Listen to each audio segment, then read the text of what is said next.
To crochet this dumpling, you will need some yarn. In this video I'm using 1mm polyester cord, but you can use whatever yarn you have at home. Just be sure to adjust your hook size accordingly.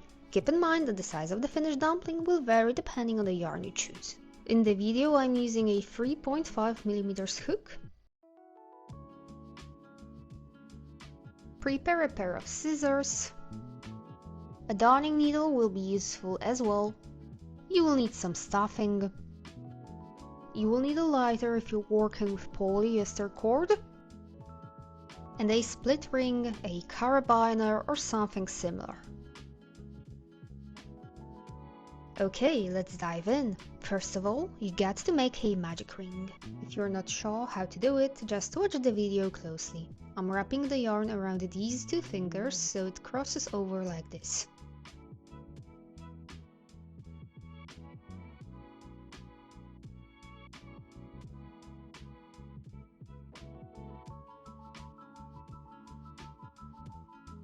Now, insert the hook under this strand. Then, yarn over with the other one here. Pull up a loop.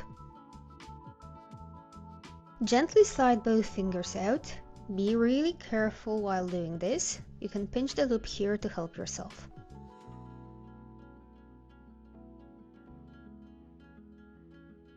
Now yarn over with the working yarn and pull it through the loop on your hook. This creates a slip knot in the magic ring and it's not included in our future stitch count. Personally, I like to pull this yarn tail out before I start working into the magic ring. And now we are ready to work single crochets into it. We have to place 6 single crochets here. Insert the hook into the ring, yarn over, pull up a loop. You have 2 loops on the hook. Yarn over and pull through both loops. Tighten slightly. We have worked our first single crochet into the magic ring. Now we need to place 5 more the same way. I'm speeding up the video. If needed, you can slow it down in the settings.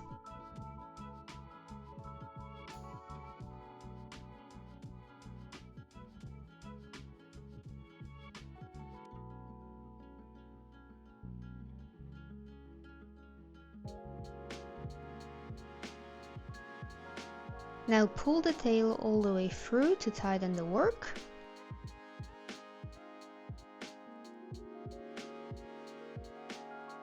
To finish the round, we want to make an invisible join. This way we can smoothly move on to the second round. You will see in a moment that when we complete this invisible join, we will actually place our first stitch in the second round at the same time. So we want to pull an approximately 2 cm loop and remove the hook. Now, insert the hook back, but into the very first single crochet of this round, into this top loop here, from back to front.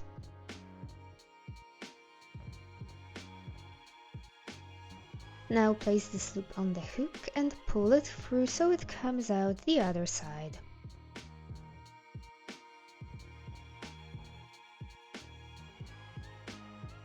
Giving you a second here to see if everything is fine. Take a look how the work looks on the right side and on the wrong side. If everything checks out, let's continue. Insert the hook into this join/bar that we have just made.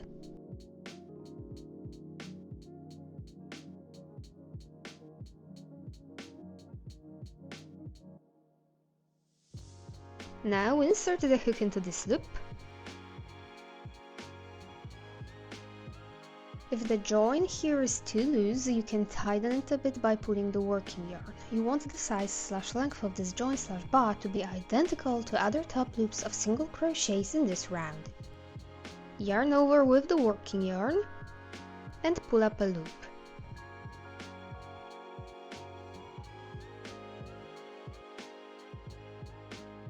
And again yarn over and pull through the loop on your hook. And this way we have finished the invisible join, and at the same time we made the very first stitch of the second round. Although this stitch is not a regular single crochet as it lacks the top loop, it will still count as a stitch in the stitch count. This pattern is slightly different from a regular pattern worked on a round base. Normally, you would increase in each stitch and end up with 12 stitches at the end of the round. However, in our case, if we did that, we would end up with 14 stitches, so instead we will increase in each of the next 5 stitches and then place only one single crochet in the last stitch. Doing this will result in 12 stitches at the end of round 2. So we start increasing in the next stitch here, work 2 single crochets. You want to insert the hook into the top loop.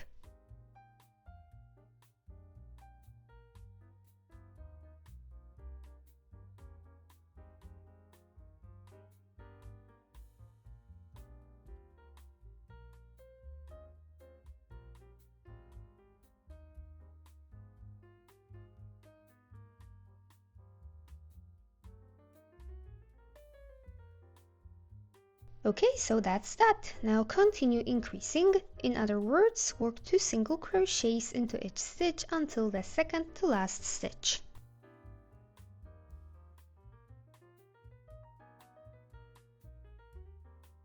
Now work a single crochet into the last stitch.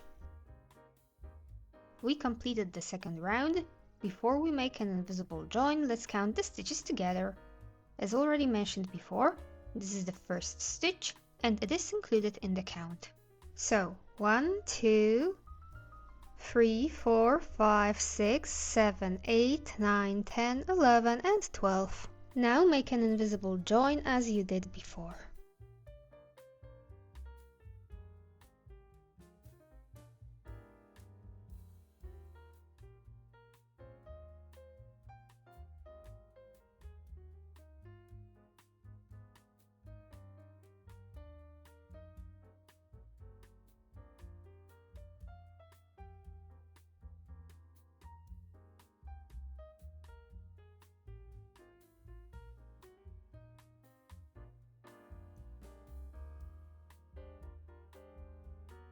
In the third round, we want to increase in every other stitch.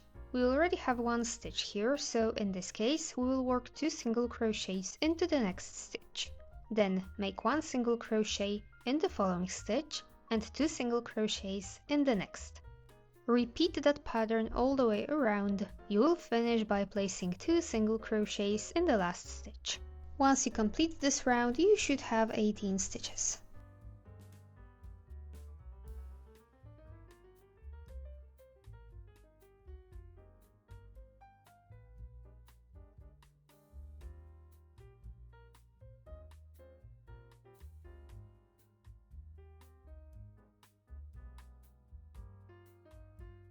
Check the stitch count.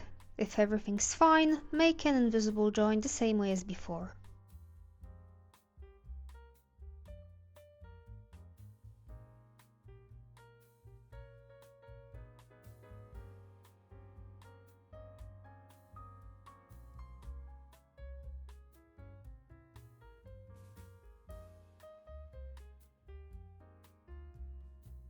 In the fourth round, we want to increase in every third stitch.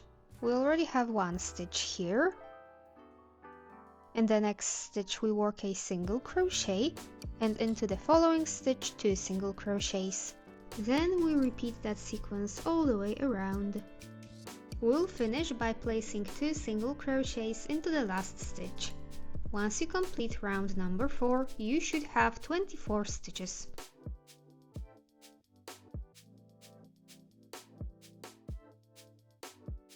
This is how the work looks after completing the fourth round. And as you can see, the circle is starting to look angular, so we'll need to address that in the next round because we want our work to stay nicely rounded. Now make an invisible join to complete this round.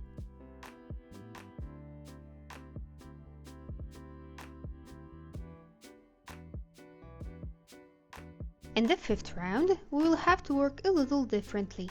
The basic pattern is to work 1 single crochet in each of the next 3 stitches, then make an increase. But if we start doing that from the very beginning of round 5, our circle will become even more angular.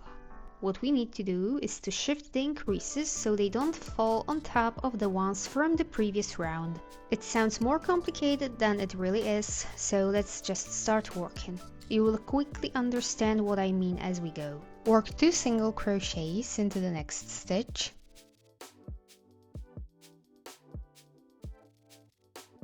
Now place a single crochet in each of the next 3 stitches. Increase in the next stitch.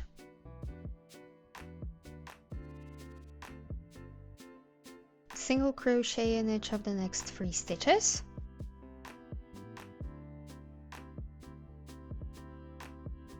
Increase in the next stitch. And continue working a single crochet in each of the next 3 stitches, then increase in the following stitch all the way around. We're finishing this round by working a single crochet in the second to last and the last stitch, and this way we fulfilled the previously mentioned sequence in this round. As you can see, we managed to get our circle rounded, so from now on in every other round we will have to work increases in different stitches. Now make an invisible join.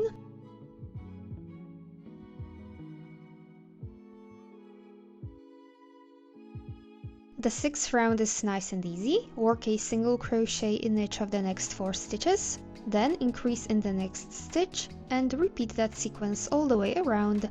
Once you complete the round, you should have 36 stitches in total. Just remember that because we already have the first stitch in this round, due to the invisible join, you have to work a single crochet in each of the next 3 stitches, because that way you will have a total of 4 single crochets, and then you increase in the next stitch. The rest should be understandable.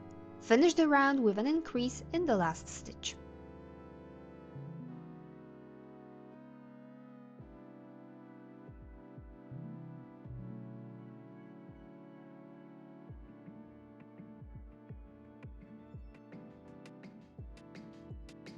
Make an invisible join to finish the round.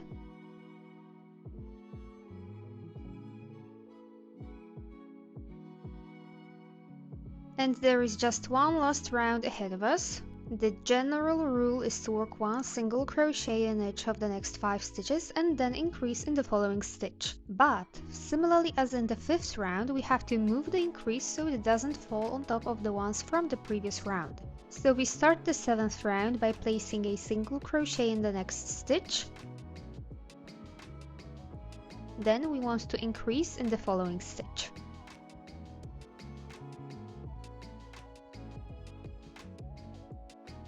Now single crochet in each of the next 5 stitches, and then increase in the following stitch. Repeat that sequence all the way around. You should end the round by working a single crochet in the 3rd to last, the 2nd to last, and the last stitch. We're almost done with this part. Now we just have to make an invisible finish. Cut the yarn leaving a long tail, seal the end to prevent it from fraying. Pull the tail all the way through. To make the invisible finish, you can use either a smaller hook or a darning needle. If you're using a hook, insert it into the top loop of the very first regular single crochet of the last round, go from back to front, grab the tail and pull it all the way through so it comes out the other side. Pull the tail slightly to tighten it. To finish the join, go into the last stitch of the round. Insert the hook from the bottom, through the back bump, and then through the middle of the top loop. Grab the tail and pull it all the way through. This way you have created an invisible finish. It looks just like the top loop of a single crochet.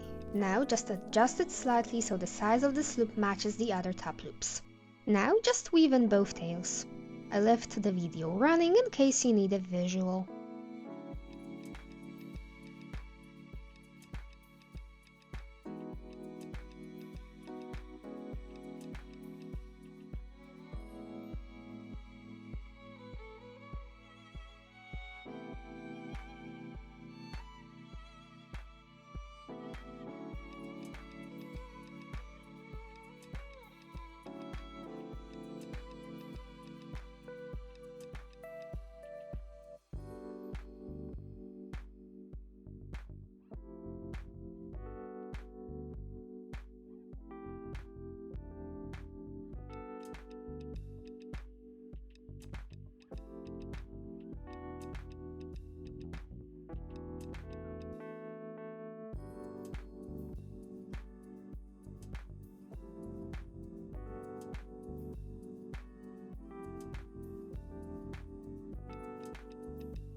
Okay, this part's done. Now we're going to make the border. Let's just call it like that. It's kind of like folding a real dumpling. First of all, fold the work in half. Grab a hook and insert it into these 2 stitches.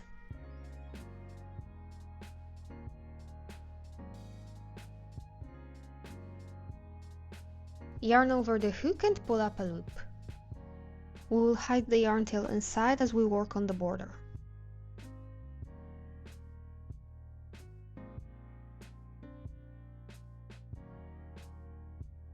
Chain 2.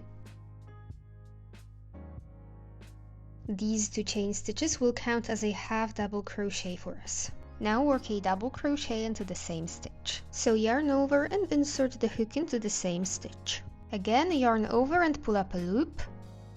You should have 3 loops on the hook right now. Yarn over, then pull the yarn through the first 2 loops on the hook. You should have 2 loops on the hook now.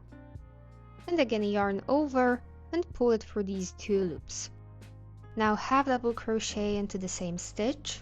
Yarn over, insert the hook into the same stitch. Yarn over and pull up a loop. You should have 3 loops on the hook. Again yarn over and pull it through all 3 loops on your hook. Tighten slightly. Now slip stitch into the next stitch. When you insert the hook, you want to go through these 2 stitches because we want to join both edges together. Also make sure that the tail stays inside of the work here.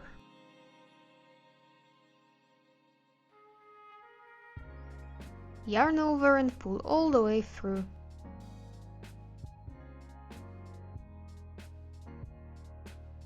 Now work a half double crochet, then a double crochet, and then again a half double crochet in the next stitch.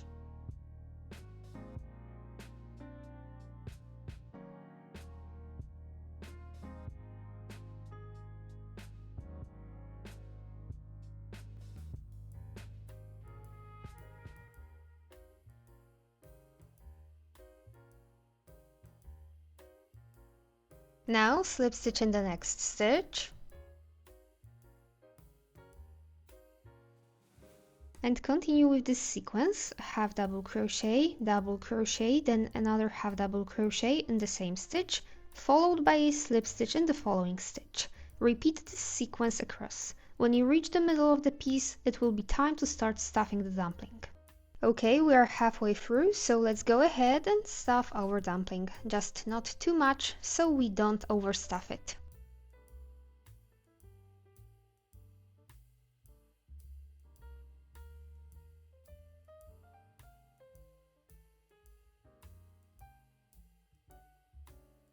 Okay, that should be enough for now. Let's keep going with the pattern. We will need to add a bit more fiber fill, but we will do that closer to the end when we're finishing up the border.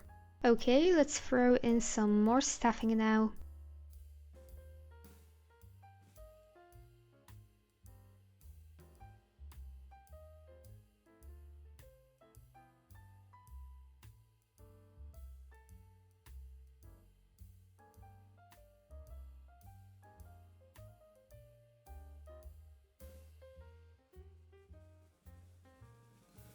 Once you're done stuffing, continue crocheting the border all the way to the very last stitch. You will finish by working a combo of a half double crochet, and half double crochet in that final stitch.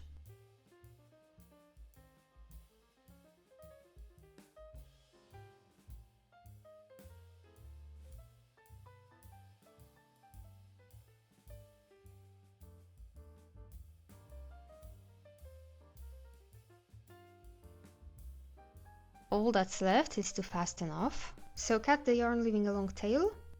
Now yarn over and pull it all the way through, tighten slightly, and weave in the tail.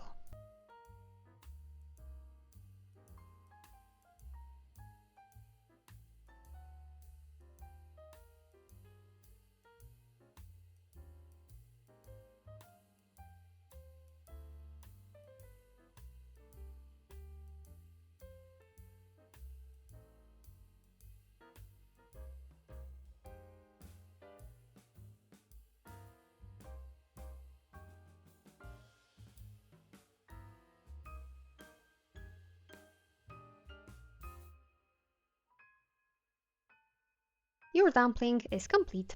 Attach the split ring to turn it into a keychain. Thank you for watching. Don't forget to subscribe so you never miss a new tutorial. See you soon.